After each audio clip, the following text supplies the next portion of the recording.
Friday morning இன்றைக்கி கொஞ்சம் பெரிய கோலம் போட்டிருந்தேன். இந்த வியூ ரொம்ப அழகாக இருந்தது பார்க்க. நான் ரொம்ப ரசித்து பார்க்குறேன்னு சொல்லுவாங்கல்ல, அது மாதிரி அங்கேயே இருந்து ரொம்ப நேரம் பார்த்துட்டு இருந்தேன். ரொம்ப காமாக பீஸ்ஃபுல்லாக மைண்ட் ரொம்ப ரிலாக்ஸாக இருந்தது.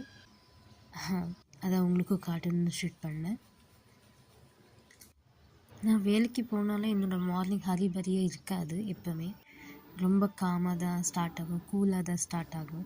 ஏன்னா நான் சீக்கிரம் எழுந்து என்னோடய வேலை நான் பிளான் பண்ணி செய்கிறதால அவ்வளோ ஒன்றும் ஸ்ட்ரெஸ்ஸாகவும் இருக்காது எனக்கு. ரொம்ப ஸ்லோவாக தான் என் வேலையெல்லாம் முடிச்சுட்டு டிஃபன் கூட செஞ்சுடுவேன். இன்றைக்கி சன்னா ரைஸ் தான் பண்ணியிருந்தேன். அது கூட கிரேவி, சன்னா கிரேவியை தான் சும்மா ட்ரை பண்ணேன். இதுதான் இன்றைக்கி என்னோடய ஆஃபீஸ் அவுட்ஃபிட். எப்படி இருக்குன்னு சொல்லுங்கள். நான் கிளம்பியாச்சு. இன்னொரு வீடியோவில் பார்க்கலாம். பாய்.